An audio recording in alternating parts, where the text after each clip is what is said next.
Bentrovati, buongiorno telespettatrici e telespettatori di Antenna 3. Entriamo in diretta anche per questo venerdì 8 novembre per aggiornarvi su tutti i fronti della cronaca, dell'attualità e della politica. Tantissimi collegamenti da tutto il territorio. Come sempre, fra pochissimo andremo a Venezia per la protesta del mondo della pesca, una mobilitazione davvero impressionante. Poi a Treviso, in tribunale, dove si è aperto il processo a carico di Franco Battaglia. Il caso è la morte di Anica Panfile, quella donna, lo ricorderete, trovata morta sul Piave l'anno scorso, era il maggio del 2023, quindi oggi prima tappa processuale di questo caso. E poi a Padova per un altro caso molto più recente, quello della giovanissima Eleonora Chinello. Ma prima un aggiornamento veloce per quanto riguarda lo sciopero in corso che riguarda il TPL, il trasporto pubblico locale. Ci sono disservizi e disagi in tutto il Veneto. Questa è l'apertura della nuova Venezia. CTV, rischio aggressioni per lo sciopero. Ci sono delle corse garantite, ma la situazione è in evoluzione, tanto che un'ANSA di pochi minuti fa parla di grossi disagi stamani a Venezia per lo sciopero appunto di 24 ore proclamato unitariamente da FILT CGL, FIT CISLA, Will Trasporti, FAISA CISAL e UGL FNA. Nessun collegamento è garantito tra la terraferma e la città storica. Personale incaricato di ACTV, l'azienda di trasporto lagunare, alle fermate sta comunicando ai passeggeri in attesa che l'unico modo di raggiungere l'isola è tramite ferrovia. Non va meglio sul fronte del trasporto acqueo. L'azienda di trasporti ha comunicato un'adesione alle 11 del mattino, quindi poco più di un'ora fa, di circa il 95%, una percentuale senza precedenti nella storia recente. Ma il dato è falsato, specifica sempre l'azienda, per le oggettive difficoltà da parte dei dipendenti di raggiungere il posto di lavoro. Quindi si sarebbe innescato un vero e proprio effetto domino. Così a Venezia, ma situazioni di disagio sul fronte del TPL ci stanno arrivando un po' da tutto il Veneto, soprattutto nelle città. Adesso monitoreremo il rientro da scuola, quindi soprattutto tra le 12:30 e le 13:30.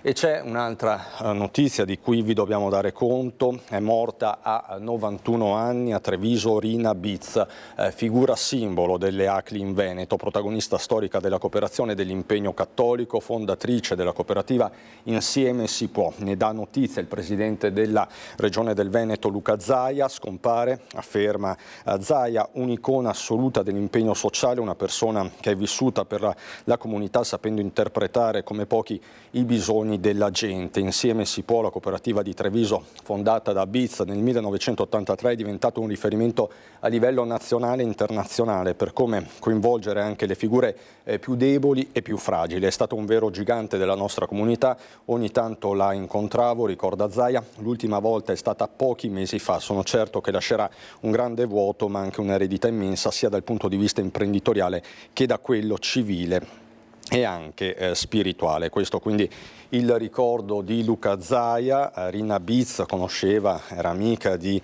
Papa Luciani, di Tina Anselmi, insomma una figura di spicco in Veneto e non solo.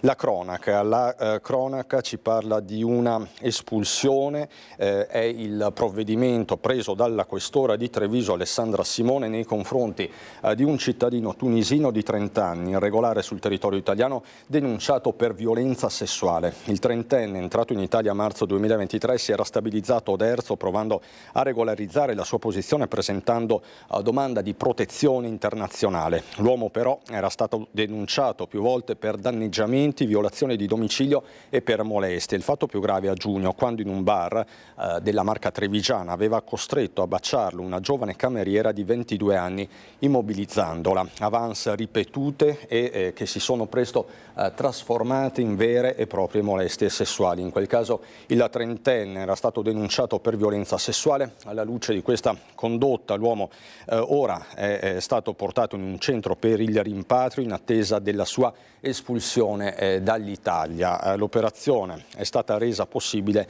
anche grazie all'intervento della polizia locale di Oderzo che vedete nelle immagini e dove appunto questo trentenne tunisino ora espulso risiedeva.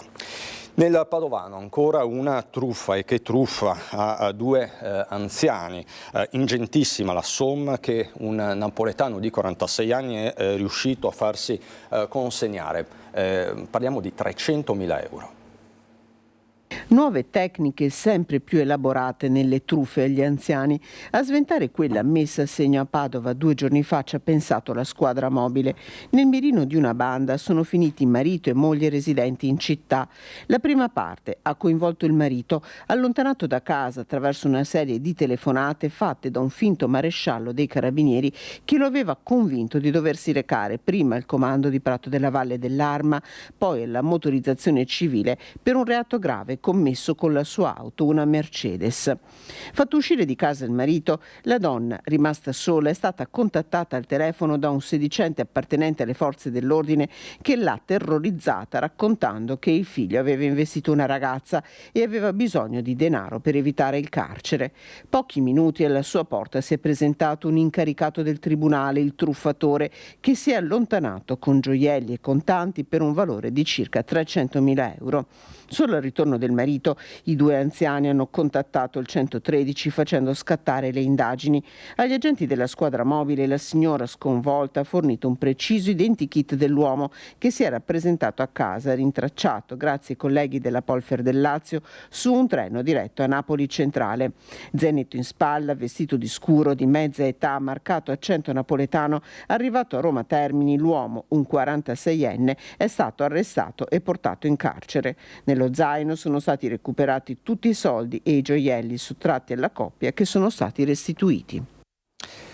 Ma la truffa corre anche attraverso i social. Nel mirino l'Università di Padova che invita a fare la massima attenzione alla presenza di messaggi e post fraudolenti che non provengono dall'Ateneo. Da qui l'invito rivolto a tutti a diffidare di queste comunicazioni e a segnalare i post direttamente sulle piattaforme.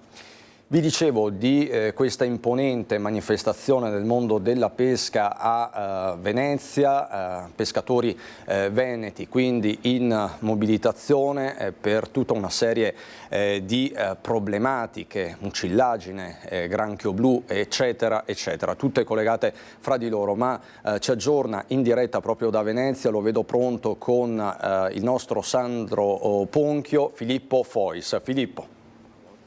Se mettiamo tutti e tre? Sì, eccoci, buongiorno Cristian. Allora siamo il bello della diretta perché in questo momento noi prendevamo la linea di fronte alla prefettura perché una delegazione dei pescatori ha incontrato il prefetto Darco Pellos e il secondo appuntamento dopo quello alla Capitaneria di Porto precede un altro incontro che si svolgerà a Palazzo Ferrofini, sede del Consiglio regionale, e una situazione gravissima. Adesso noi ne parliamo proprio con i protagonisti. Allora, io vi chiedo anche di presentare lei? Sono Boscolo Marchi Michele, presidente del Cogevo di Chioggia. Voi avete organizzato questa manifestazione per lanciare una richiesta d'aiuto per una situazione che è diventata insostenibile. Oggi è diventata insostenibile perché abbiamo subito una moria pari al 95% del nostro prodotto, che sono le vongole di mare. Quindi stiamo chiedendo alle istituzioni che ci vengano incontro per l'appunto per ripristinare il nostro mare sotto forma di attività ecosistemiche, perché oltre ad essere pescatori ci sentiamo anche dei contadini e di conseguenza sappiamo svolgere al meglio le nostre attività e vogliamo che il nostro mare ritorni allo stato naturale come era prima dell'alluvione della primavera scorsa. E lei invece è Alberto Gottardo, Lega Coop, no? Presidente di Lega Coop. Noi abbiamo sentito dei pescatori che letteralmente tra poco avranno difficoltà a mettere assieme il pranzo con la cena, perché sono fermi e le prospettive sono di rimanere ancora fermi per i prossime settimane. No, sembra una battuta togliere il pranzo e la cena, ma di fatto è la verità, nel senso che sono 15 giorni che le imprese sono ferme. Il mare ha creato una moria importante per il settore delle vongole e tecnicamente sono fermi, quindi quando sei fermo non guadagni e quando non guadagni non mangi, non paghi i mutui.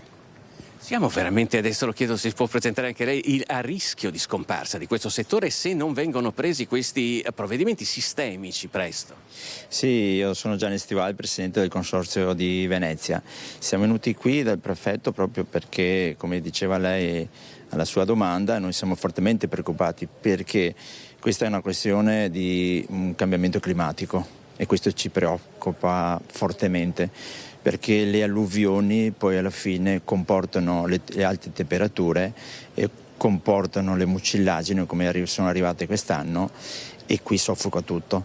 Cioè, le alluvioni per noi, il cambiamento climatico è devastante. Una moria come è successa quest'anno, io in 40 anni che sono in questo settore non l'ho mai vista. Questa è la nostra forte preoccupazione perché abbiamo 500 famiglie, 160 imbarcazioni e quindi è un'economia molto forte per il Veneto. Noi come veneti siamo gli unici all'avanguardia. Noi abbiamo la certificazione di pesca sostenibile dal Po al tagliamento. In tutto il Veneto siamo gli unici certificati al mondo. E abbiamo un'altra certificazione come vongole biologiche di Caorle, anche questa è una certificazione che siamo gli unici in Italia, quindi che nessuno venga a dire a noi che non sappiamo gestire e non facciamo le cose come i contadini. Le facciamo come i contadini, se non meglio, e questo problema del cambiamento climatico secondo me sia l'agricoltura che la pesca dovrà riflettere perché avremo veramente un grosso problema. Auspichiamo che il Ministero e la politica tutta, compresa l'Europa, possa convergere, fare una nuova legge sul cambiamento climatico. Volevo chiedervi questo, adesso voi avete parlato già con la Capitaneria di Porto, avete parlato con il prefetto, tra poco parlerete con la regione, che risposte vi stanno arrivando? Le risposte fino adesso arrivate sono quello di massimo supporto a quello che sono le nostre tematiche. Adesso andiamo in regione, in consiglio, con l'auspicio che possono mettere a disposizione qualche euro per appunto fronteggiare quello che è la risorsa in mare, quindi dare la possibilità alle nostre imbarcazioni di fare le attività ecosistemiche, ossigenazione, traslazione di prodotto, quindi riseminare tutto il litorale veneto. Per fare questo ci vuole benzina e quindi questo andremo a chiedere alle istituzioni. Con una certa urgenza, tra l'altro, perché non si può più aspettare. No, è semplice, o ci sono interventi immediati che possano creare le prospettive per il futuro di questo settore, altrimenti il settore chiude. Ma come diceva il collega Gianni Stivale, va ripensato il modello del settore primario. I telespettatori devono capire che questo settore è strategico per tutta l'economia veneta, anche per il turismo, perché il sistema turismo e prodotti ittici e prodotti agroalimentari è un sistema che è integrato. Se salta questo, mettiamo in difficoltà anche il settore del turismo. Cristian, io direi che per ora è tutto, poi naturalmente tutti gli approfondimenti nel corso della nostra edizione di questa sera. Ti restituisco la linea. Grazie davvero a te e ai tuoi ospiti, a Sandro Ponchio per la parte tecnica. Mi pare che da Venezia stia partendo un messaggio forte e chiarissimo. Lo vedo già pronto da Vicenza, correggetemi se sbaglio, dalla regia, c'è il nostro Daniele Garbin. Ritorniamo a parlare di sicurezza, o meglio della sicurezza che non c'è. Vicenza che è davvero senza pace sul fronte dei furti e degli scippi. Daniele, buongiorno. Buongiorno a te, grazie della linea, siamo proprio a Vicenza in compagnia con me c'è Jacopo Maltaro, capogruppo della Lega in Consiglio Comunale. Buongiorno a tutti. Ecco, parliamo proprio da qui, la linea proprio da questo luogo simbolo, purtroppo in Vicenza, Campo Marzio, pur essendo lo spazio verde, così la punta di diamante dal punto di vista del verde è diventato nel corso degli ultimi anni e resta purtroppo anche simbolo del degrado, soprattutto legato allo spaccio di droga. Parliamo qui perché comunque anche qui in centro oggi il focus lo riserviamo agli scippi, ecco, c'è stato nell'ultimo periodo una raffica proprio in vari punti del centro, ha colpito alcune donne proprio in diversi orari della giornata e questo è un episodio, insomma si torna a parlare della sicurezza ma soprattutto legata anche a semplici episodi nel quotidiano. Ecco, intanto facciamo un mando servizio che fa il riepilogo della situazione nell'ultimo periodo.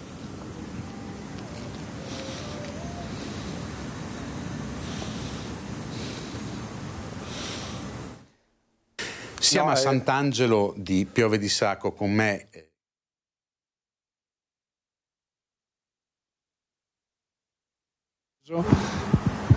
tranquillo. Faceva Lo dico adesso al ritorno. Come vuoi, Sì. insomma, In pochi giorni 3 donne scippate per strada e malmenate. Un bilancio drammatico ma anche preoccupante per Vicenza. 2 aggressioni a San Pio X, una vicino alla questura, e tutte e 3 le vittime sono finite al pronto soccorso per farsi medicare e per riprendersi dopo lo spavento e lo shock. Le donne, che stanno presentando denuncia alle forze dell'ordine in queste ore, sono state sicuramente seguite dai malviventi e ora le indagini della questura stanno cercando di capire se gli episodi possono essere collegati tra loro. Una filippina aggredita di notte a San Pio X, una cittadina moldava di 64 anni in Stradella dei Cappuccini e poi una pensionata 74enne sotto il cavalcavia di Viale della Pace. Tutte scippate della borsa, tutte portate al pronto soccorso del San Bortolo per traumi ed escoriazioni.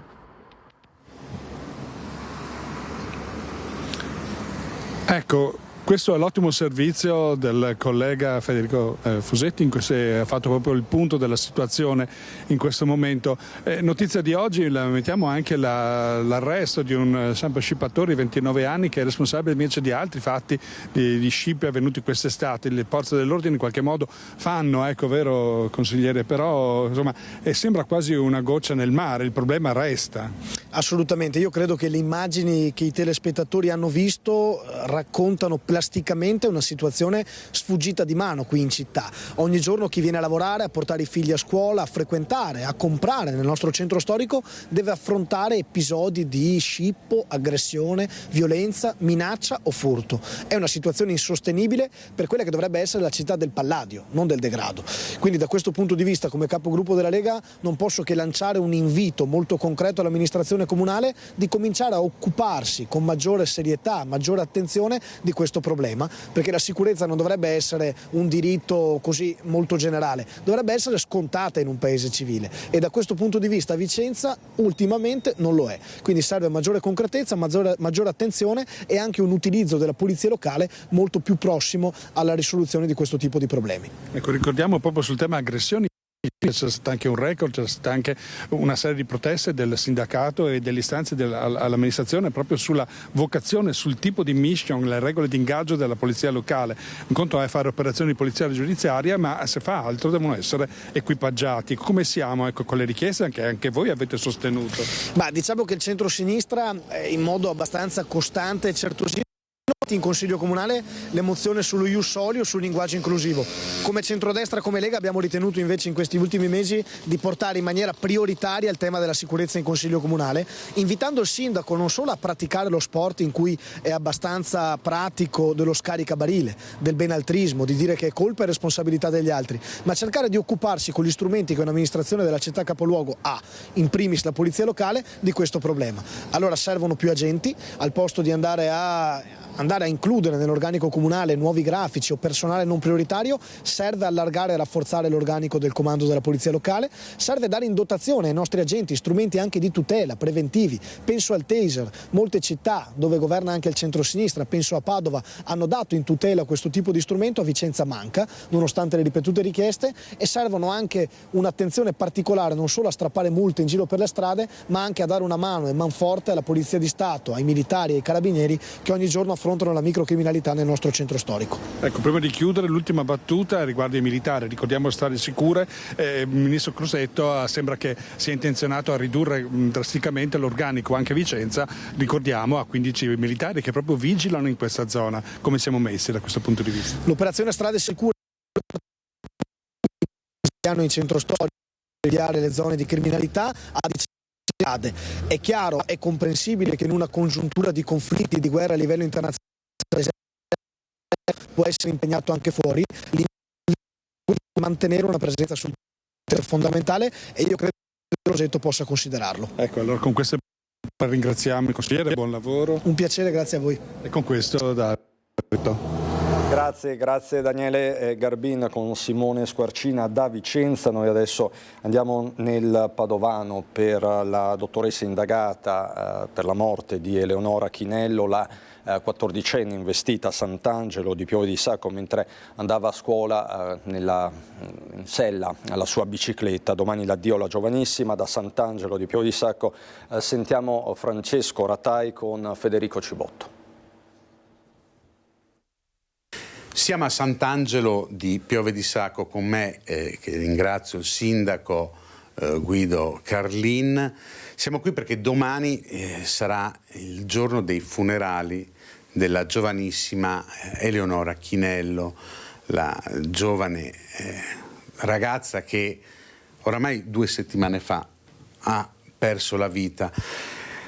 C'è voluto molto per questo funerale, anche perché c'erano delle indagini in corso, indagini che hanno poi rivelato che c'è indagata anche la dottoressa che era sull'ambulanza, che ha soccorso la giovane Eleonora. Ecco, nel servizio che è stato realizzato dalla nostra redazione, tutti gli ultimi aggiornamenti. Siamo vicini al dolore della famiglia come azienda sanitaria e anch'io personalmente come direttore sanitario, e soprattutto siamo dalla stessa parte loro nella ricerca della verità. Attende l'esito delle indagini aperte dalla Procura di Padova, che ha indagato Anna Maria Lamanna, medico dipendente di una cooperativa di Bologna per rifiuto dati d'ufficio, interruzione di pubblica necessità, cooperazione in omicidio colposo, l'ULSS 6 Euganea, ma nel frattempo alla cooperativa è stata chiesta la sua sospensione cautelativa. Anna Maria Lamanna, 62 anni, attraverso il suo legale spiega di non avere responsabilità, di aver capito che la situazione era compromessa per Eleonora e di avere chiamato l'Eli Soccorso. Un'indagine nata però dalla relazione dettagliata di 2 infermiere presenti sul posto, una dipendente dell'ULSS 6 e una della Croce Verde. E questo, dimostra sia un intervento professionalmente adeguato, ma anche adeguato dal punto di vista della responsabilità nei confronti della comunità servita da parte dei nostri operatori. Non faremo sconti di nessun tipo in un caso come questo, se sarà accertata la responsabilità. Sul corpo di Eleonora Chinello è stata eseguita l'autopsia, fondamentale nel ricostruire le responsabilità di una vita spezzata a soli 14 anni. Su un punto fa chiarezza l'ULSS 6 Euganea: i requisiti della dottoressa, come prevede il contratto d'appalto alle cooperative, erano stati verificati. I requisiti di legge sono contenuti in un decreto di Giunta regionale del Veneto del 2022, il numero 870, e la dottoressa è in possesso di tali requisiti. Eccoci qui da Sant'Angelo di Piove di Sacco, con me il sindaco Guido Carlin. Sindaco, la vostra comunità è lacerata dal dolore. Beh, certamente, perché la perdita di una ragazza giovane così è sempre una cosa grave e ti reca molto dolore, specialmente alla nostra comunità, dove questa ragazza era molto conosciuta, faceva anche delle attività di volontariato, seguiva dei bambini nei campi estivi, campi scuola, per cui era una ragazzina attiva nel paese. E anche la famiglia è una famiglia molto conosciuta nel paese, che gestisce un agriturismo qui nella zona. Noi abbiamo indetto lutto cittadino perché abbiamo visto che la nostra comunità ci chiedeva questo per essere tutti vicini alla famiglia in questo momento di dolore. Abbiamo deciso domani appunto di fare il lutto cittadino con la mia ordinanza e assisteremo ufficialmente anche ai funerali della ragazza. E cosa possiamo dire? Dispiace che una ragazza di 14 anni abbia perso la vita in un sinistro così. Poi ecco, domani lo ricordiamo, i funerali nel Duomo cittadino alle 10:30. Ci saranno sicuramente tutti i compagni di scuola di Eleonora. È una vicenda che però al dolore ha aggiunto altro dolore, perché è emerso questo fatto di questa dottoressa che stanno indagando la procura, sta indagando la procura, non avrebbe fatto tutto il possibile, qualcosa che appunto aggiunge dolore al dolore. Certamente. Noi ci siamo resi conto che c'era qualcosa che non andava, perché la cosa si stava un po' prolungando più del dovuto, per cui il magistrato non dava l'autorizzazione perché probabilmente c'era questo motivo di ulteriori indagini, oltre all'indagine che aveva già avviato con perito riguardo la dinamica del sinistro, dove sarà poi la magistratura a decidere di chi è la responsabilità e in che percentuali ci sarà la responsabilità. E c'è stato questo altro, diciamo, come possiamo, un ulteriore aggravio, una cosa ancora più triste, dovuta a questo, possiamo dire, atteggiamento poco professionale di una dottoressa che poi non possiamo dire che il suo mancato intervento, l'applicazione del protocollo sanitario possa avere creato problemi all'ora. Questo sarà la magistratura che andrà a indagare e capire se il suo mancato intervento possa aver creato dei problemi alla ragazza. Questo dipenderà dall'ASL, poi fare i dovuti accertamenti. Ecco, ringraziamo il sindaco Guido Carlin e da Sant'Angelo è tutto. Grazie Francesco Ratai, è la notizia di apertura questa di Eleonora Chinello di tutti i giornali online del Veneto, così il Gazzettino.it, Eleonora Chinello, la dottoressa indagata per non averla soccorsa, per lei ho fatto il possibile, ora si muove anche l'ordine, bufera sui medici esterni nelle ambulanze, quindi il caso è aperto in attesa dei funerali di domani mattina. E noi andiamo sulle strade del Veneto, in particolare sulla 4, che ieri sera è stata teatro di lunghissime code, una serata davvero difficile per migliaia di automobilisti a causa di un incidente che fortunatamente non ha avuto gravi conseguenze. Incidente tra due auto in A4 tra i caselli di Grisignano e Padova Ovest ieri sera verso le 19. 3 le persone lievemente ferite, ma vista la dinamica il bilancio avrebbe potuto essere ben peggiore. Dopo lo scontro uno dei due mezzi ha preso fuoco. Fortunatamente prima del rogo gli occupanti erano riusciti ad uscire dalla vettura. Sul posto 2 autopompe e un'autobotte dei Vigili del Fuoco accorsi da Padova e da Vicenza che hanno spento l'incendio del veicolo mentre il personale sanitario ha preso in cura le 3 persone coinvolte nell'incidente. Le operazioni sono andate avanti fino a tarda notte. Sul posto anche gli agenti della polizia stradale a cui è spettato il compito di effettuare i rilievi dell'incidente. Il traffico dei mezzi in direzione Venezia è rimasto chiuso fino alle 21. Successivamente si è proceduto a singhiozzo fino al completamento delle attività. Tra le cause al vaglio degli agenti non si esclude una manovra azzardata da parte di uno dei 2 mezzi coinvolti, ma anche una banale disattenzione. Rimaniamo nel Padovano, Guardia di Finanza al lavoro nel contrasto dei reati ambientali. A Borgoricco è stata sequestrata una discarica abusiva. Non è sfuggita all'occhio attento degli operatori dell'elicottero della sezione aerea della Guardia di Finanza di Venezia quest'area, circa 2000 metri quadrati, che a Borgoricco era stata adibita a discarica. Sul terreno erano stati depositati rifiuti speciali e pericolosi, amianto, oli esausti, elettrodomestici, veicoli da rottamare, tutto senza alcuna autorizzazione e in assenza della prevista iscrizione al Catasto Nazionale dei Rifiuti. Immediata la segnalazione della discarica abusiva ai colleghi della compagnia di Cittadella che grazie agli scontri del personale tecnico di ARPAV hanno accertato l'esercizio non autorizzato di un'attività di gestione di rifiuti pericolosi. Su disposizione della Procura della Repubblica di Padova l'area è stata sottoposta a sequestro. Per il responsabile è scattata la denuncia. Sempre nel Padovano occupiamoci di violenza di genere, aveva violato il divieto di avvicinamento alla ex e fatto scaricare il braccialetto elettronico il 28enne di Carmignano di Brenta, arrestato dai carabinieri.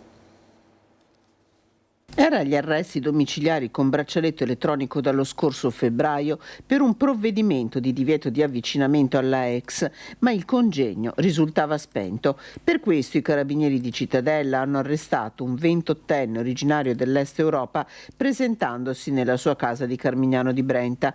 Ai militari il giovane ha risposto che aveva lasciato scarico il braccialetto a causa dei rumori che gli risultavano molesti.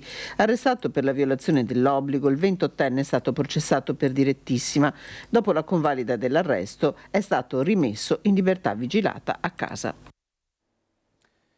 Lunedì 11 novembre, a un anno esatto dalla morte di Giulia Cecchettini, il Dipartimento di Ingegneria dell'Informazione, dove la 22enne di Vigonovo studiava, la ricorda con un momento di riflessione sulla violenza di genere davanti alla panchina rossa a lei dedicata. L'appuntamento è alle 12:10 al campus di Ingegneria di via Gradenigo, un luogo frequentato da Giulia e anche dal suo aguzzino, l'ex fidanzato Filippo Turetta, in carcere in attesa di giudizio. La sentenza infatti è prevista in corte d'assise a Venezia per il 3 di dicembre. La cronaca ci riporta nella Marca trevigiana, dove un dodicenne è stato adescato su WhatsApp, ma è riuscito a incastrare il pedofilo che si fingeva una ragazza. È accaduto nell'Interland di Montebelluna. Hanno chattato per alcune settimane prima che l'ignara vittima dell'adescamento, un ragazzino di appena 12 anni del Montebellunese, si rendesse conto che qualcosa non andava e facesse a sua volta scattare la trappola. Una storia che risale all'autunno del 2022. Il minorenne viene agganciato su WhatsApp dal profilo di un'avvenente ragazza e i due iniziano a dialogare finché lo scambio di battute diventa sempre più intimo. All'adolescente vengono spedite foto e video che ritraggono la giovane in posizioni decisamente inequivocabili. Quello che la vittima non sa è che dietro quel profilo c'è in realtà un 33enne italo-brasiliano che sta tentando di circuirlo. Il dodicenne per un po' sta al gioco e risponde a quella che considera un'amica, ma il dialogo diventa insistente. Il presunto pedofilo gli chiede di poter spostare la conversazione da WhatsApp a Instagram, poi le prime richieste esplicite di natura sessuale. In particolare cerca di convincere il ragazzino ad avere degli incontri a luci rosse con degli uomini e persino con lui stesso. È allora che la vittima capisce di essere finito in trappola e contrattacca, racconta tutto ai genitori mostrando chat e foto e scatta così la denuncia ai carabinieri. Le indagini hanno portato a identificare il 33enne brasiliano che ora deve rispondere di adescamento di minore. Per gli investigatori non è stato complicato risalire all'utenza dell'uomo. L'analisi poi del cellulare, dentro a cui hanno trovato il materiale pornografico, avrebbe completato il quadro accusatorio. Adesso l'italo-brasiliano rischia fino a 3 anni di reclusione. Nelle scorse ore l'uomo è comparso davanti al giudice per l'udienza predibattimentale. Il processo è stato rinviato al marzo del prossimo anno. Ha denunciato il figlio 17enne dopo essere stato minacciato di morte. Il ragazzo è uno dei minorenni che negli ultimi mesi si sono macchiati di rapine, furti, danneggiamenti e aggressioni tra Treviso e l'Interland. Sono disperato, aiutatemi a salvare mio figlio, ha detto ai microfoni di Lina Paronetto. È brutto per un papà fare una cosa del genere, assolutamente, però purtroppo è 2 anni che io sopporto cose che non pensavo capitassero nella mia vita, ma che possono capitare a tutti quanti. Essere genitori e ritrovarsi contro un figlio violento che alza le mani, addirittura minaccia di morte, al punto da denunciarlo. È la disperazione, ci dice, a spingere questo giovane padre di un comune dell'Interland di Treviso a raccontare il calvario degli ultimi 2 anni, da quando, cioè, ha perso il controllo del figlio minorenne, che oggi ha 17 anni e appartiene a quel gruppetto che per mesi ha messo a ferro e fuoco la zona tra Carbonera, Silea, Monastiere e il capoluogo con furti, rapine, danneggiamenti, aggressioni. 2 giorni fa questo papà si è presentato dai carabinieri. Lei, suo figlio, lo ha denunciato ai carabinieri. Purtroppo sì, perché è un atto di disperazione mio. Ho provato in tutte le maniere, ma non c'è verso.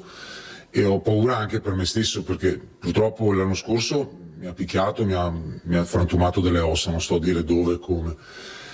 Quest'anno ho rischiato una coltellata. Io di morire non ne ho paura, però ho anche altri figli da seguire, non solo lui. Ho visto una cattiveria immensa da parte sua e non so cosa io gli abbia fatto per questa cattiveria.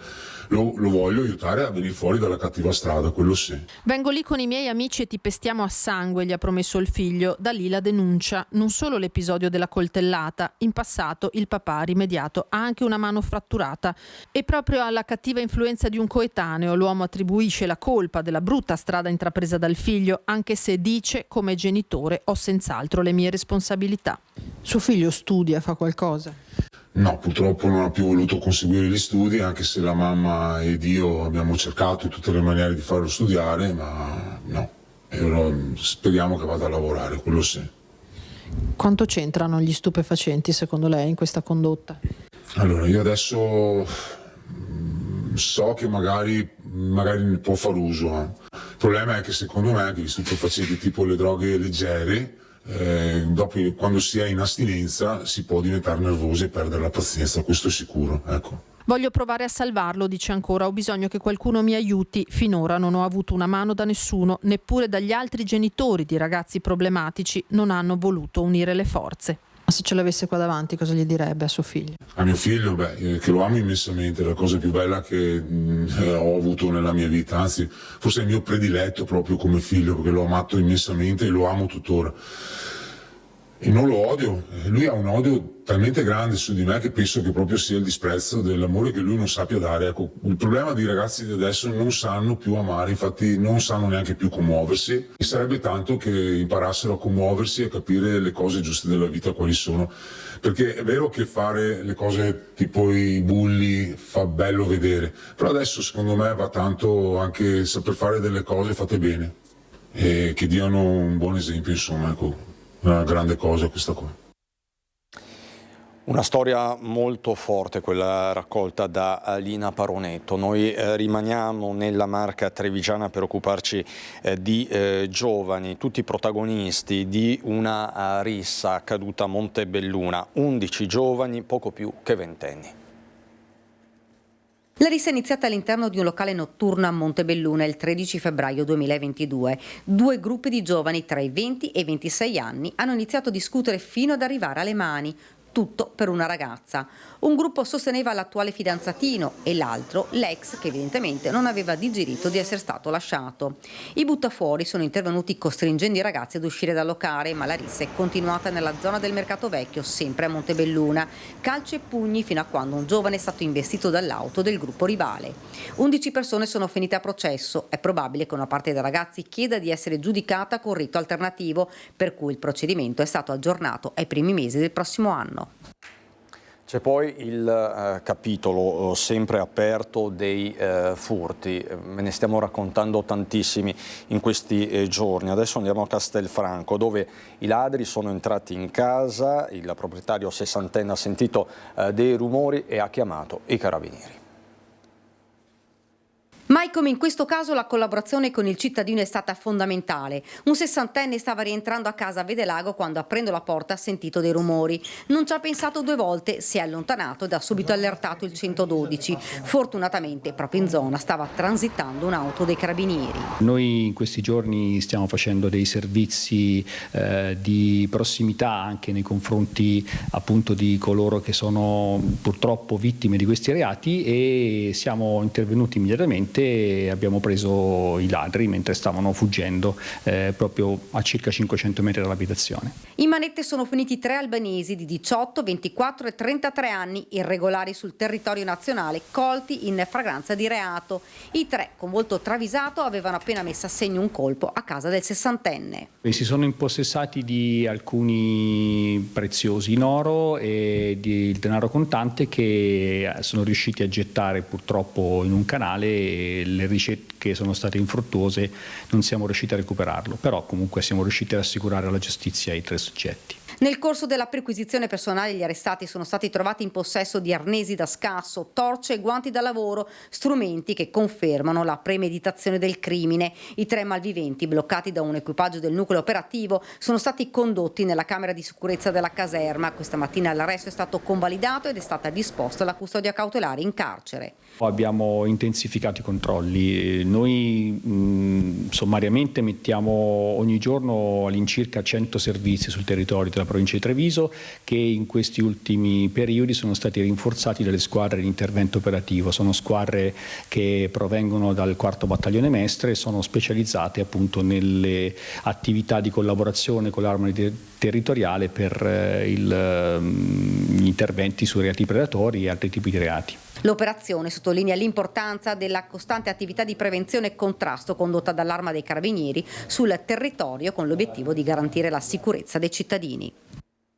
I controlli ci sono, rassicura l'Arma dei Carabinieri, ma lo stillicidio è davvero impressionante, così a San Biagio di Callalta. Ieri, tornando da lavorare, ho trovato la sorpresa che gente non desiderata è venuta a fare riduzione alla nostra casa e, aprendo una porta, ci hanno svaligiato 2 piani. È il racconto dell'ennesimo furto in casa in una Marca sempre più bersaglio dei ladri. È accaduto in questa villetta, San Biagio di Callalta, tra la stazione e la chiesa del paese. I malviventi sono entrati in azione intorno alle 17:30. Probabilmente hanno tenuto sotto controllo i movimenti dei proprietari prima di portare a termine il loro piano e per agire indisturbati hanno persino svittato le lampadine e dei lampioni in giardino. Hanno pensato bene di staccare le spine e le prese delle luci ai sensori che erano posizionati nel giardino. Probabilmente anche i cani di famiglia sono stati presi di mira, forse con uno spray o addirittura colpiti per evitare che abbaiassero. Una volta entrati, i ladri hanno messo tutto a soqquadro, svuotando cassetti, armadi, cercando gioielli e denaro anche nel frigo lasciato aperto. Hanno cercato ovunque, in quanto hanno guardato persino dentro la lettiera del gatto e addirittura dentro il cestino dei sacchettini, dei pannolini della bambina. Malviventi che probabilmente erano ancora in casa quando il proprietario è rientrato. Ho visto che hanno aperto in fretta e furia una porta del garage e sono riusciti a scappare senza vederli. Ha rischiato di trovarseli di fronte? Sì, ho rischiato di trovarli di fronte, non so se era peggio per me o per loro. Qualche centinaio di euro il bottino del furto, anche se quello che fa più male per questa giovane coppia è la violazione della propria abitazione. Avendo dei bambini piccoli in casa e la compagna, comunque sia, un po' di paura c'è e ci si difende ormai penso da soli. Nel tardo pomeriggio di martedì invece furto in casa in via Dolomiti a Pieve di Soligo, in una zona residenziale spesso nel mirino dei ladri, come racconta questo signore che ha subito 2 colpi in un anno. La zona è un po', non so, forse sotto controllo dei ladri, non lo so, però arriva spesso, specialmente in questo periodo qua, l'imbrunire, però non è un posto tranquillo a livello di furti. Martedì i ladri, dopo aver messo a soqquadro una casa, sono stati visti saltare la recinzione da alcuni residenti che si sono messi al loro inseguimento, ma i malviventi all'improvviso hanno estratto dei manganelli minacciando i cittadini che a quel punto si sono fermati, riuscendo però a comunicare in tempo reale ai carabinieri la targa dell'auto, risultata poi rubata, usata per la fuga e ritrovata abbandonata vicino ad un campo. Un gesto, quello dei vicini della coppia vittima del furto, di grande civiltà, spiega il sindaco di Pieve di Soligo Soldan, che però fa una raccomandazione ai suoi concittadini. Questa partecipazione in questa lottizzazione dove i cittadini fanno comunità credo sia una bella testimonianza, anche la buona volontà, lo spirito di partecipazione in senso civico deve limitarsi comunque alla segnalazione e non prendere iniziative che poi possano portare a delle conflittualità. Almeno 5 i colpi messi a segno quest'estate tra Maserada e Breda. Nel mirino le vetture in sosta vicino all'area golenale del Piave. I carabinieri hanno individuato una banda. Le vittime in riva al Piave per godersi un po' di refrigerio dalla calura estiva, mentre i ladri razziavano le loro auto parcheggiate poco distante. Era successo nelle settimane precedenti il Ferragosto tra Maserada e Breda di Piave. Una vera e propria banda che in pochi giorni aveva colpito almeno 5 vetture parcheggiate nell'area golenale. Finestrini infranti o portiere scassinate a caccia di carte di credito o soldi lasciati incustoditi nelle auto. I carabinieri della compagnia di Treviso, al termine delle indagini, scattate subito, hanno individuato e denunciato i responsabili, 3 giovani italiani di 29, 33 e 25 anni, tutti già noti alle forze dell'ordine con precedenti di polizia e residenti tra Treviso e Spinea. A incastrarli definitivamente la perquisizione domiciliare nella quale i militari hanno rinvenuto gli indumenti indossati durante i furti, oltre a parte della refurtiva che è stata sequestrata. Le indagini proseguono per verificare l'eventuale coinvolgimento degli indagati in altri episodi analoghi avvenuti in zona. Andiamo subito ad Asiago con la nostra Vanessa Banzato, perché ci sono novità importanti per il sacrario militare. Vanessa, ti do la linea, ti chiedo di essere breve perché purtroppo abbiamo tempi contingentati, però ci sono delle buone notizie di cui dare conto. Vanessa. Sarò brevissima, Cristian. Buongiorno a te e a tutte le persone che ci stanno seguendo. Davanti al sacrario dell'Eiten ci troviamo io e il sindaco di Asiago Roberto Rigoni Stern, perché pare che proprio tutto quel blocco, quel tappo che si era formato a causa della burocrazia italiana pare sia stato tolto. Sindaco, velocissimamente, com'è la situazione qui ad Asiago? Sì, noi siamo fiduciosi perché finalmente la progettazione definitiva per l'avvio di questi lavori si sta completando, grazie appunto all'accelerazione che è avvenuta nell'ultimo anno, quando avevamo invitato ad Asiago il ministro Crosetto. Il giorno seguente aveva inviato gli architetti, quindi da lì si è avviato un percorso virtuoso, per fortuna, che ha permesso di depositare prima lo studio di fattibilità e adesso la progettazione definitiva, a cui seguirà una progettazione esecutiva, per cui noi auspichiamo che entro metà anno del 2025 si possano già affidare i lavori con una regolare gara d'appalto europea. Ecco, tra l'altro però c'è da dire che questa lungaggine della burocrazia ha portato anche a un aumento importante dei costi.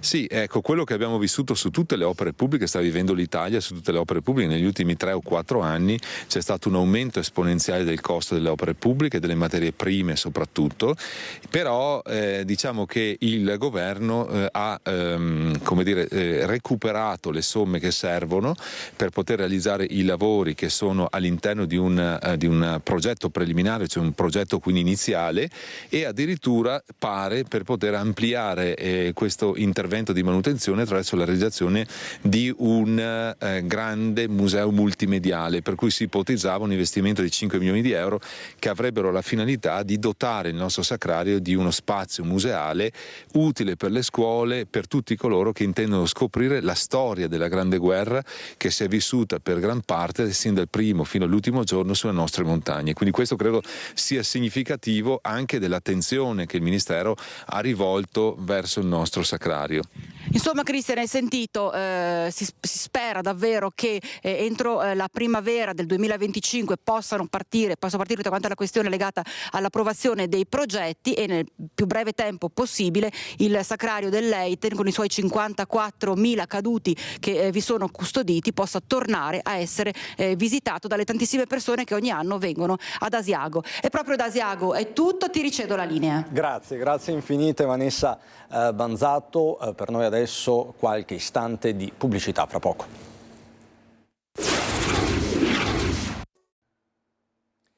Di nuovo in diretta vi do un aggiornamento dell'ultima ora, una notizia triste che arriva dal Bellunese. È morta nella mattina di oggi Annalisa Zasso, 50 anni, l'insegnante di Agordo, ustionata in casa mentre stava preparando la cena nella serata tra mercoledì e giovedì. A darne conto la versione online del Corriere delle Alpi. L'insegnante, che aveva lavorato in passato al centro diurno di Agordo, era stata ricoverata in gravissime condizioni all'ospedale di Verona per le ustioni riportate nell'incidente domestico. I vigili del fuoco erano intervenuti nel piccolo condominio dove viveva, chiamati, allertati per una perdita d'acqua. Mai avrebbero immaginato di trovarsi di fronte a una donna gravemente ferita dal fuoco. Erano circa le 22 di mercoledì, ma probabilmente la cinquantenne si era ferita qualche ora prima. Le fiamme in cucina avevano fuso il tubo della lavastoviglie, causando infiltrazioni di acqua al piano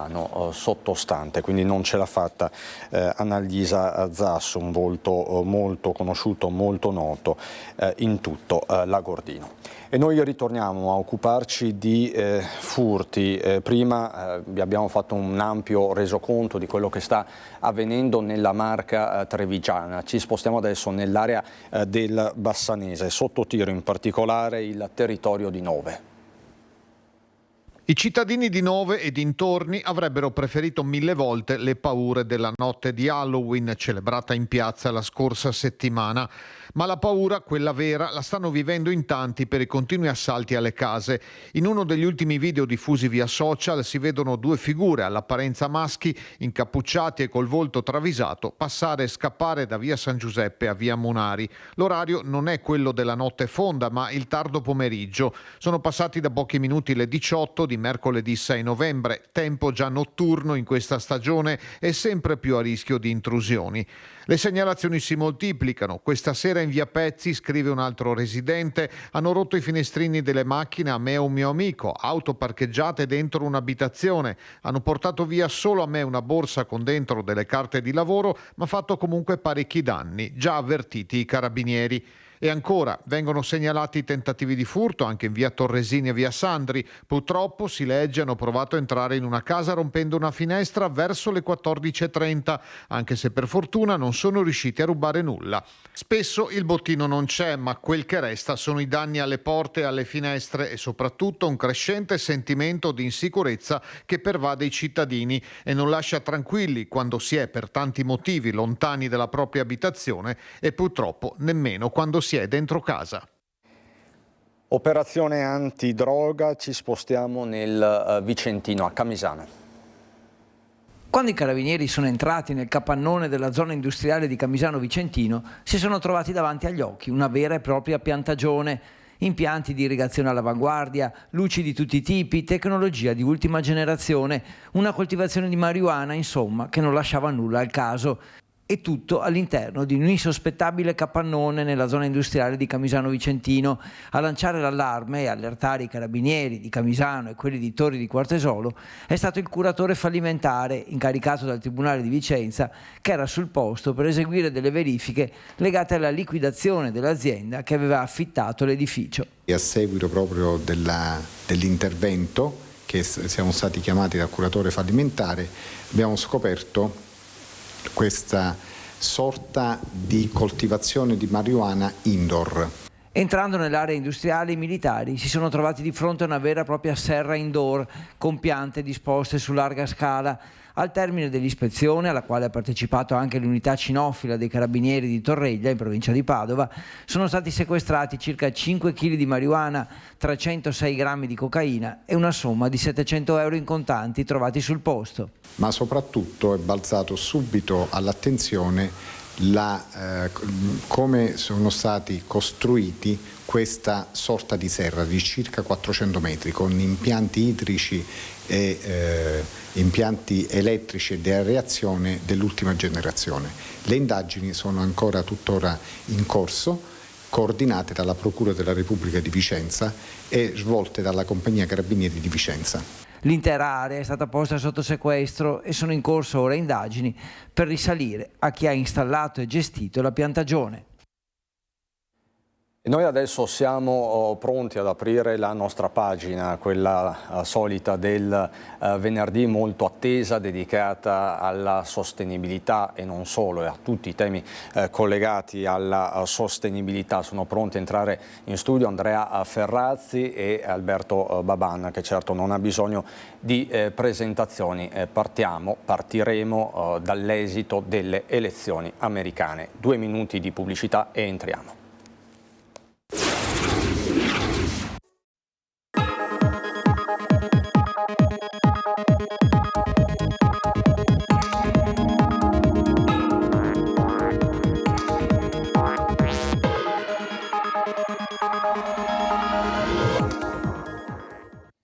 Ecovisioni di nuovo in studio, sempre rigorosamente in diretta con Andrea Ferrazzi. Buongiorno Ferrazzi, buongiorno a tutti. All'ospite di oggi Alberto Baban, presidente di Venetwork, imprenditore che certo non ha bisogno di presentazioni. Partiamo subito e non possiamo non partire, visto i temi che solitamente trattiamo, da qui. Vi do la prima pagina della New York Times, l'edizione europea. Trump storms back ritorna il ritorno di Trump. Non è solo un tema internazionale, è chiaramente un tema internazionale, ma che ha delle innegabili ripercussioni anche sulle nazioni e sui territori. Insomma, parliamo di una potenza che dialoga, che fa affari con l'Italia, in particolare con il sistema delle imprese a nord-est. Quindi cosa dobbiamo aspettarci, Baban, dal ritorno di Trump? Beh, direi che è una coincidenza che poi si sovrappone a qualcosa di particolare che è in atto da qualche anno. Siamo in piena transizione non solo ecologica, ambientale, ma anche digitale, quindi i mercati sono in grandissimo subbuglio, i mercati stanno vivendo una vera e propria era di deglobalizzazione, chiamata regionalizzazione. Sta a significare che quasi ci stiamo dividendo in isole, e queste macro isole che vedono il Far East avere un protagonismo assoluto, la manifattura del mondo, oggi stanno in un certo senso avendo un protagonista che è sempre stato in economia il protagonismo assoluto, cioè l'America, con ovviamente un nuovo volto, si presenta in una maniera più decisa. Quindi sembra che si stia passando da questa regionalizzazione che aveva questo rigurgito nazionalistico a proprio dei veri progetti autarchici. Tutti, Trump per primo, ma insomma anche Xi Jinping e sappiamo gli altri che fanno parte, diciamo, di un sistema più complesso denominato BRICS, dicono c'è necessità di costruire dei nuovi mercati, e questi mercati sembra che vogliano bastare a se stessi. E c'è una fibrillazione perché negli ultimi 20 anni la globalizzazione è stato un enorme processo di internazionalizzazione, quindi paesi come l'Italia, abituati non solo a fare le cose fatte bene, ma a farsele apprezzare in tutto il mondo, quindi a internazionalizzare i propri prodotti, avevano costruito delle proprie destinazioni. Una di queste, preferenziale direi, è l'America. La bilancia commerciale è sicuramente a favore degli italiani, che esportano decisamente di più rispetto a quello che importano dall'America. Mi pare che la cifra sia 44 miliardi questa il bilancia. Il differenziale, diciamo, aggiornato ad oggi sì, è 44 miliardi. Sono tantissimi, e in questa quota c'è appunto buona parte del nord-est, delle imprese del nord-est. C'è moltissimo a nord-est in settori più disparati, l'alimentare, l'agroalimentare, diciamo, nel campo più ampio, ma poi c'è la meccanica, c'è il sistema della meccatronica, il sistema delle automazioni, macchinari, insomma noi il furniture, quindi la parte, diciamo, dei mobili, l'arredamento, sono veramente tanti settori che possono in un certo senso essere colpiti. Ecco, diamo un nome a questo incubo, l'incubo ricorrente degli industriali e non solo, dazi. Pensavo parlasse di Trump come incubo. No, se Trump dovesse veramente esercitare quello che ha detto nella sua campagna elettorale, cioè una politica di dazi del 10-20% sui prodotti, sarebbe un problema per noi. E se dovesse tra l'altro anche esercitare una politica dei dazi differenziata tra Cina e altri paesi, sarebbe ulteriormente un problema per noi, perché ricordiamo che dal 2016 al 2020 Trump nei confronti della Cina non è stato morbidissimo. Si è esacerbata ancora di più la guerra commerciale tra i due paesi. E nel momento in cui la Cina si dovesse trovare in una condizione che un'espansione di mercato, la Cina non è più il grande, diciamo, mercato nel quale noi esportavamo, ma adesso sta diventando un po' una grande potenza esportatrice della propria economia, e non avesse più la possibilità di fare negli Stati Uniti, ci sarebbe anche il problema di un abbassamento di prezzi dei prodotti cinesi per invadere l'Europa. E quindi noi ci troveremo tra l'incudine e il martello, cioè da una parte paesi come l'Italia, ma anche come la Germania, come, diciamo, al di là dell'Unione Europea, come l'Inghilterra, con problema di dazi e quindi non nella condizione di esportare come prima, gran parte della propria produzione negli Stati Uniti. E dall'altra parte una competizione con un paese come la Cina che lavora su un sistema di costi che è incredibilmente più basso del nostro, ma che ormai da tempo lavora anche su livelli tecnologici assolutamente avanzati. Certo. E quindi è il tempo in cui ci dobbiamo dare una mossa, in cui l'Europa deve svegliarsi. Quindi la linea preannunciata da Trump potrebbe favorire paradossalmente la Cina, lei dice, Ferrazzi? Ma no, sicuramente sfavorisce l'Europa. questo è poco ma sicuro. E poi con la Cina vedremo come andrà a finire. E l'altro elemento che mi porta a dire che sfavorisce l'Europa è che, a parte che l'ha detto in campagna elettorale, l'Europa succhia i nostri soldi, non partecipa alla spesa militare, non faremo più l'ombrello militare a spesa nostra, gli europei devono avere le loro responsabilità, eccetera, e su questo può avere anche una parte di ragione. Ma certamente cercherà di relazionarci singolarmente con i singoli stati, non con l'Unione Europea, no? Perché quello che ha unito tra l'altro la presidenza Trump nel primo mandato con i cinesi è stato proprio questo, cioè cercare di decostruire l'Europa, perché un'Europa forte diventa competitiva e quindi anche pericolosa nel commercio internazionale con loro, e in questa decostruzione poi casomai fare accordi con i singoli paesi. Quindi il ritorno al bilateralismo. Un bilateralismo, ma non tra grandi potenze, tra Stati Uniti, Cina e Europa, ma tra Stati Uniti e Cina che si mangiano i singoli paesi. Questo è il vero rischio. E il vero rischio, vede, Schumpeter, grande economista del Novecento, che poi metteva anche le mani in pasta, parlando appunto del capitalismo, della distruzione creatrice, no? Cioè a un certo punto il capitalismo mette in movimento delle trasformazioni che trasformano, distruggono l'esistente, però aprono anche a nuove prospettive. Il problema è che nella debolezza dell'Europa la distruzione creatrice si giocherà tra singoli paesi l'uno contro l'altro armati. Questo è il pericolo dell'Europa. Cioè o ci si mette insieme e si crea un vantaggio competitivo per tutti, oppure non ce ne sarà per nessuno. Di certo non per l'Italia, per gli elementi economici finanziari che ha. Quindi a questo punto l'Europa deve darsi una mossa. Sì, l'Europa che evidentemente si trova in una situazione di difficoltà di dialogo interno, cioè tra Stati membri, perché sappiamo che insomma l'asse su cui ha sempre retto l'Europa è l'asse forte, che era quello franco-tedesco. In questo momento ognuno in casa propria ha i propri problemi e quindi evidentemente non risulta ad essere il leader dal punto di vista del pensiero europeo, della costruzione del pensiero europeo. La Germania, lo sappiamo, è vicina a nuove elezioni, e la Francia tutto sommato non ha un'economia così brillante, anzi l'Italia si vanta di avere un'economia più brillante della Francia, quando insomma siamo comunque un paese che cresce anche in proiezione, in prospettiva, dello 0, quindi non siamo delle economie così forti che possono consentire.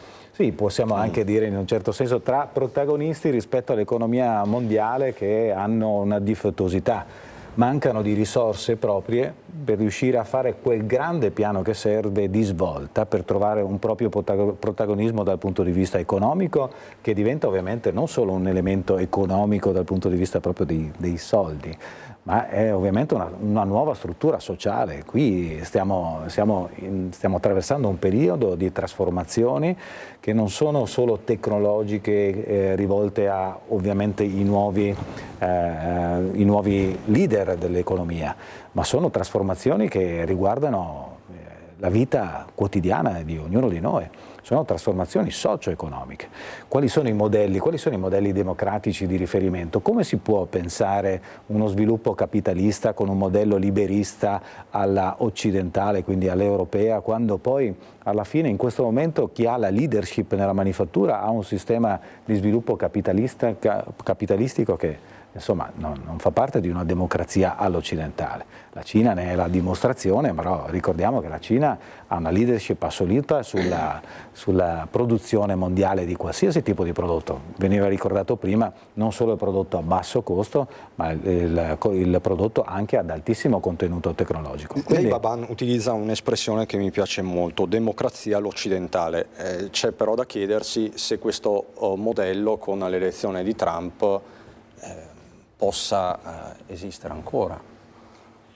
Che ci sia un attacco al modello, diciamo, liberal-democratico è evidente.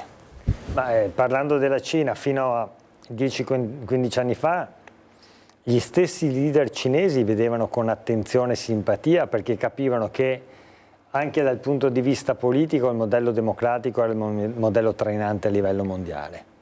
E invece adesso il modello che si sta manifestando in tutte le parti del mondo è il modello autocratico, è il modello, diciamo, non lo chiamiamo autoritario, ma insomma autocrazie molto chiuse al loro interno che esercitano un modello democratico che è un modello formale, cioè tu vai a votare, dopodiché l'equilibrio tra i poteri previsto dalla nostra Costituzione, per esempio, alcune libertà democratiche di manifestazione del pensiero, delle libertà di associazione, la libertà della stampa, queste vengono abbattute, ma questo avviene, è venuto in Turchia. Io voglio ricordare che Erdogan era stato eletto come il paladino la prima volta contro il potere dei militari per evitare un possibile colpo di Stato e si è trasformato in quello che si è trasformato, ma è lo stesso Orban all'interno dell'Unione Europea che teorizza e pratica il concetto di democrazia illiberale,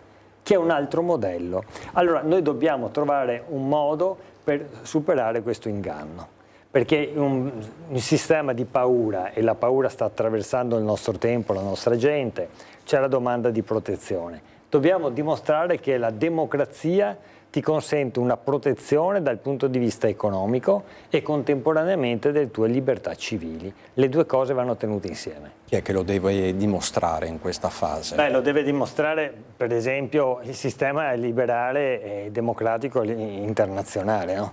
Per esempio anche all'interno del nostro paese. Noi dobbiamo dimostrare di essere veloci. Cioè, una, per esempio, delle grandi accuse che viene fatta nel modello democratico è che è lento. Il mondo va avanti molto velocemente e i tempi delle decisioni sono lentissimi, ed è vero questo, è vero, ed è per questo, per esempio, che ci sarebbe bisogno davvero di una modifica anche istituzionale del nostro Paese, per allineare i tempi della decisione, le capacità delle decisioni con la necessità di, appunto, armonizzare la crescita economica con quella sociale delle libertà. Quindi l'efficienza potrebbe fare bene alla democrazia. Sì, dopodiché, sì, assolutamente, dopodiché che sistemi autocratici o semidittatoriali siano efficienti, questa è una balla totale, perché la storia dimostra che i sistemi dittatoriali si trasformano poi in sistemi assolutamente compromessi, di oligarchie interne che si autoalimentano, di sistemi rigidi, e quindi anche da quel punto di vista l'efficienza dei sistemi territoriali, secondo me, dura anche poco. E, rimanendo su questa elezione a suo modo storica, ci saranno dei passi indietro sul fronte della transizione green? Trump lo ha detto, lo ha ripetuto più di una volta in campagna elettorale, a tratti le sue affermazioni sembravano votate anche a un negazionismo climatico. Ecco, da un punto di vista molto concreto, ci saranno dei passi indietro, oppure il fatto che il suo principale sostenitore sia Elon Musk, che è il fondatore di Tesla, potrebbe in qualche modo addolcire la linea preannunciata? Ma sa, quando Trump e Musk hanno tenuto quella diretta, no? Seguita da milioni di spettatori in tutto il mondo, hanno detto chiaramente qual è la loro posizione, negando di fatto il cambiamento climatico, dicendo che non è certamente un'urgenza da qua ai 50-100 anni, e che nel momento in cui i mari avessero dovuto innalzarsi, ci sarebbe stata, diciamo, più vista mare per un sacco di villette negli Stati Uniti. La posizione di Trump è coerente da questo punto di vista. Trump è stato colui che ha spinto moltissimo per oil and gas. I grandi finanziatori, una parte dei grandi finanziatori della sua campagna elettorale sono i petrolieri, sono quelli del gas, con miliardi di euro, e già dal 2016-2020 aveva tagliato tasse a questi settori dell'economia in maniera molto massiccia. Trump in quegli anni era uscito dal patto di Parigi del 2015, quel patto delle Nazioni Unite in cui 194 paesi avevano aderito, perché avevano capito che il cambiamento climatico con l'indevastazione, pensi a Valencia la scorsa settimana, piuttosto che in Emilia Romagna, è un problemino anche dal punto di vista economico, no?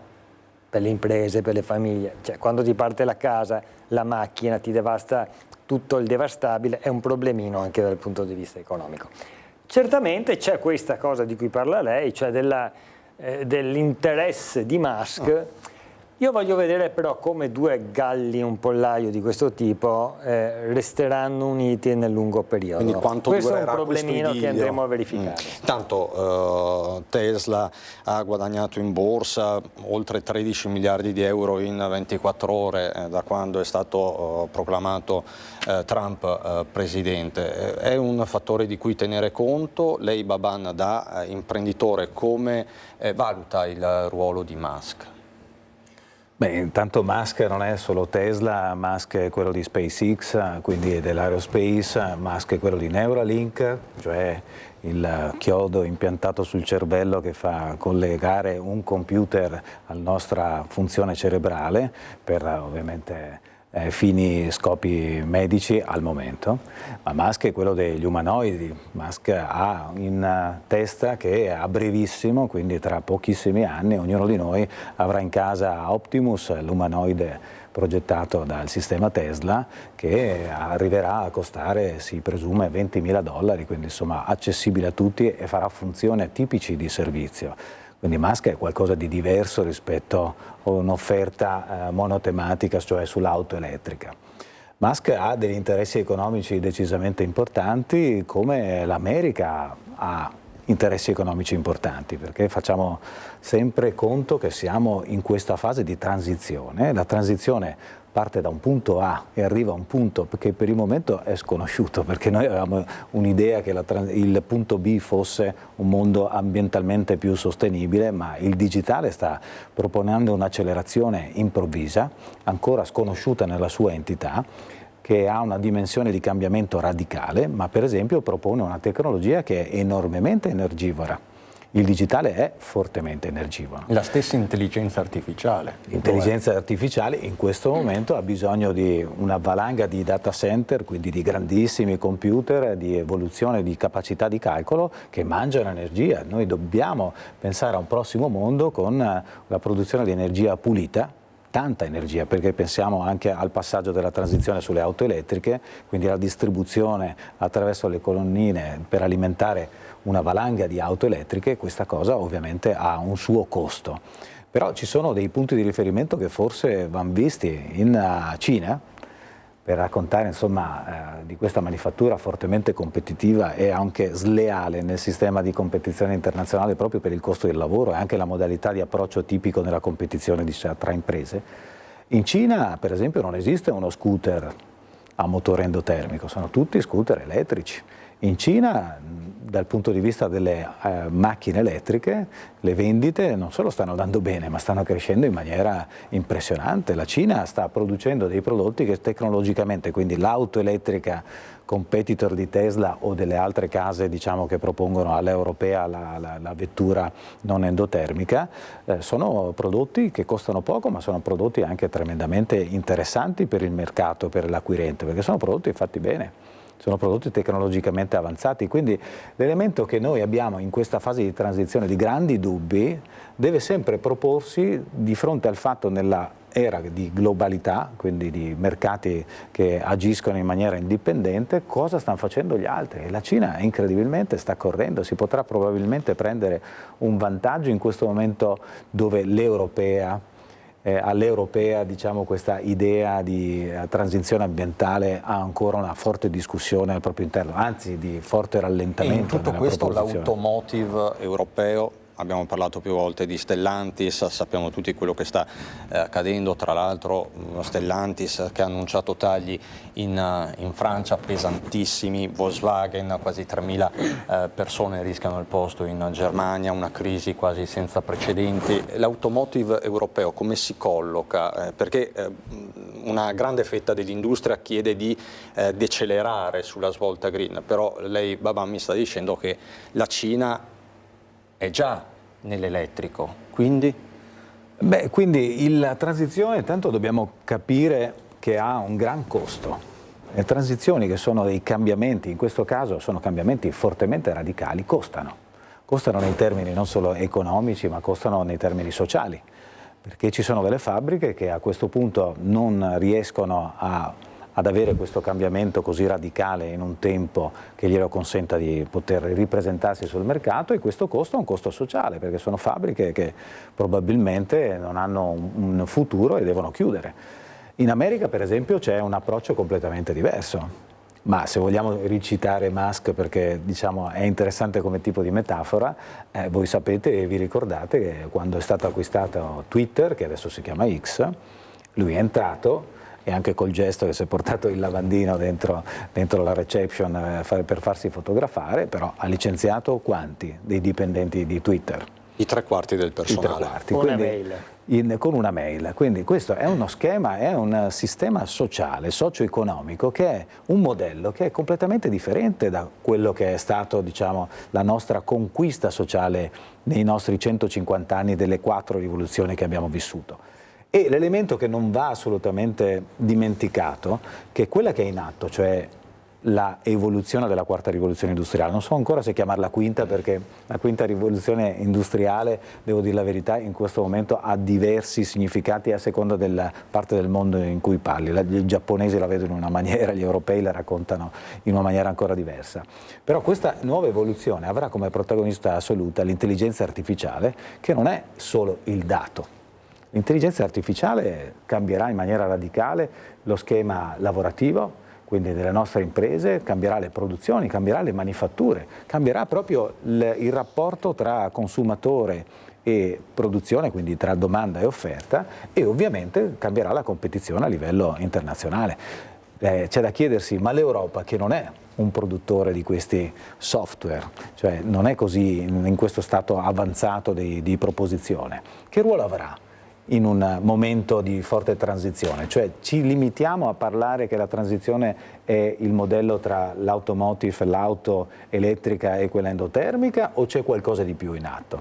Secondo me in Europa c'è stata molta confusione negli ultimi periodi e questa idea, diciamo, di promozione di transizione in salsa europea, secondo me non solo è poco definita, ma è un po' anacronistica, perché quello che sta succedendo probabilmente ha una dimensione globale di diversa dimensione. Il governo Scholz è in crisi, probabilmente la Germania andrà a voto anticipato, Macron è entrato nella sua fase crepuscolare, l'Europa sembra priva di leader, o perlomeno il primo Trump aveva a che fare con un Macron in grande spolvero, con Angela Merkel.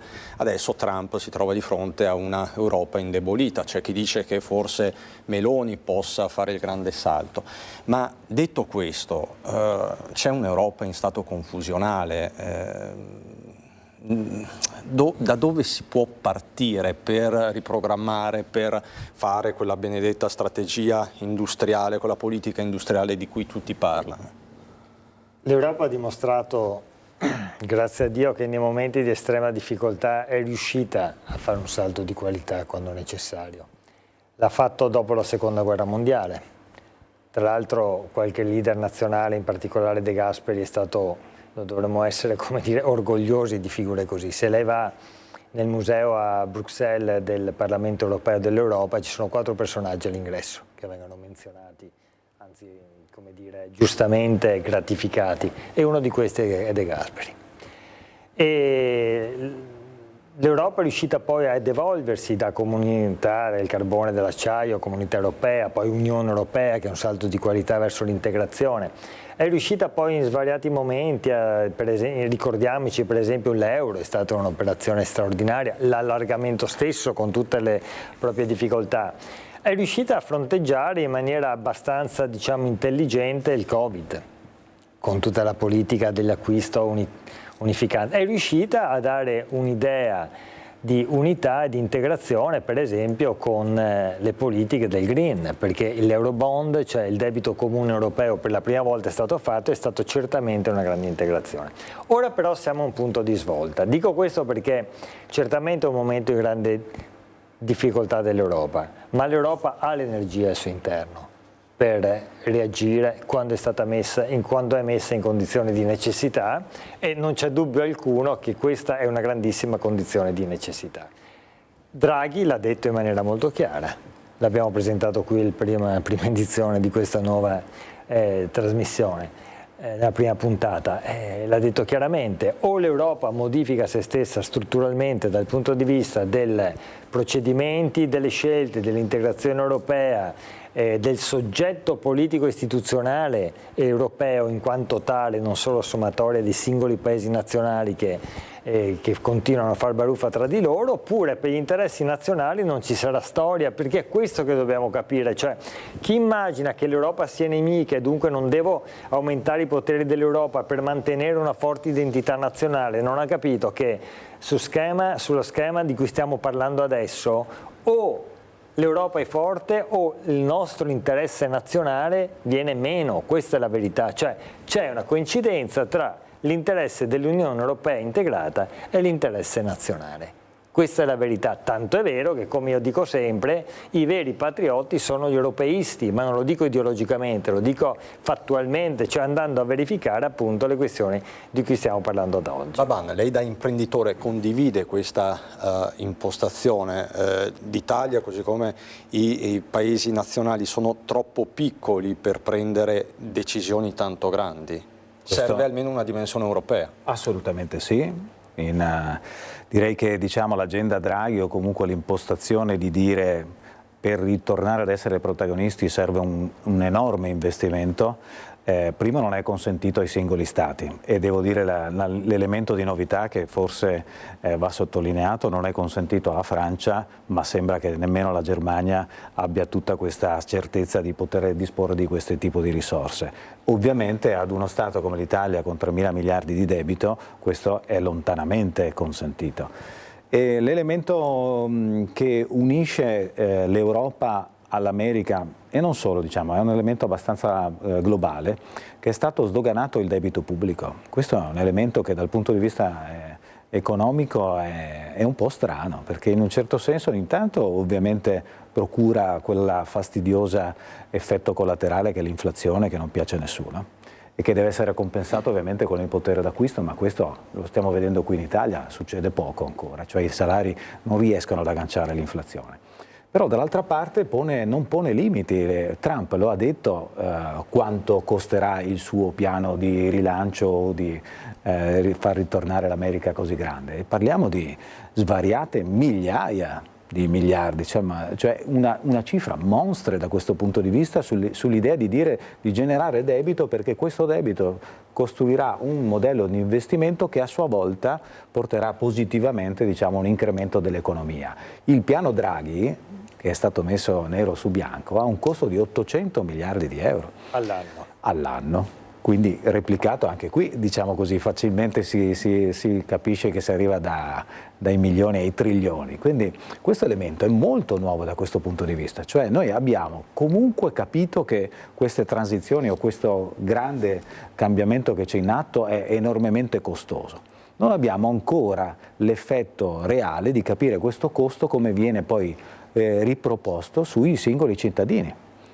Noi abbiamo in questo momento un'azione in Italia, e non solo, però in Italia, che si è giovata di più di altri stati con il PNRR, che stiamo cercando di investire, non è ancora concluso, però è ovviamente anche in questo caso un prestito di entità decisamente importante, però dobbiamo sempre ricordarci che è un debito, qualcuno lo deve ripagare. E che anche il PNRR Quindi finisce, se noi tra l'altro, sbagliamo il senso che si facciano delle politiche economiche a lungo raggio, riproponendo poi la responsabilità alle prossime generazioni, però a questo punto non dando alle prossime generazioni un indirizzo preciso di qual è il mondo, quello che è l'ideale da questo punto di vista, come fare questa transizione, ritornando su questo elemento di spiegare che cosa sarà la nuova fabbrica, che cosa sarà il nostro nuovo sistema economico-sociale. Questa idea di confusione, intanto andiamo avanti e dopo vediamo, conquistiamolo passo per passo, non funziona se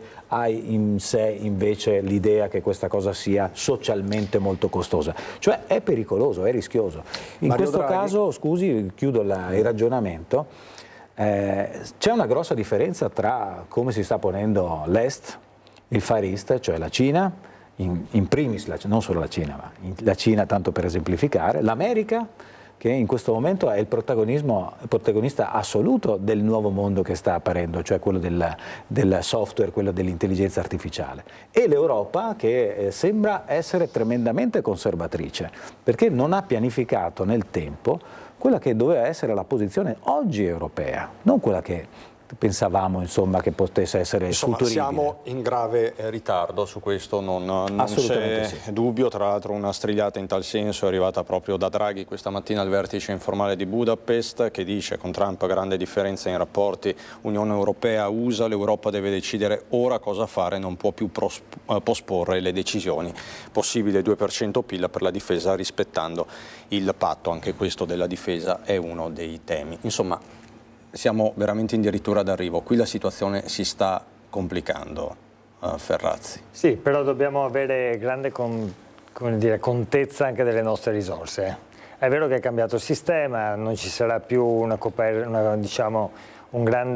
copertura, un cappello militare degli Stati Uniti, è vero che non abbiamo più il gas russo e contemporaneamente è vero che non abbiamo più il mercato cinese da invadere, ma sono loro che rischiano di invadere. Bene, detto questo, è l'occasione straordinaria per accelerare nelle nostre grandi competenze, per accelerare nei grandi investimenti e nella trasformazione delle istituzioni europee. Io credo che questa sia l'occasione da cogliere e dobbiamo portare anche un po' di speranza, perché il tema della paura è il peggior nemico della crescita e della qualità della vita, e la paura è ciò che viene agitata da coloro che vogliono approfittarne. Allora l'Europa e il nostro Paese devono capire che davanti possono avere un bel futuro, però bisogna esserne consapevoli e costruirli insieme. Grazie Andrea Ferrazzi, grazie Alberto Baban. Grazie a lei. Grazie a tutti voi per la cortese attenzione. Io vi ricordo che subito dopo la sigla c'è il meteo, il documentario Il tradimento nascosto e poi il film Bronx, che ci riporta negli Stati Uniti. È una pellicola del 1993 per la regia di Robert De Niro. E io ringrazio dalla regia Alessandro Granziera e Francesca Pezzo. A tutti voi un buon proseguimento. Noi rientriamo in diretta alle 18:30 con l'edizione regionale dei nostri telegiornali. 19 Venezia, 19:30 Treviso, Belluno. Buon proseguimento.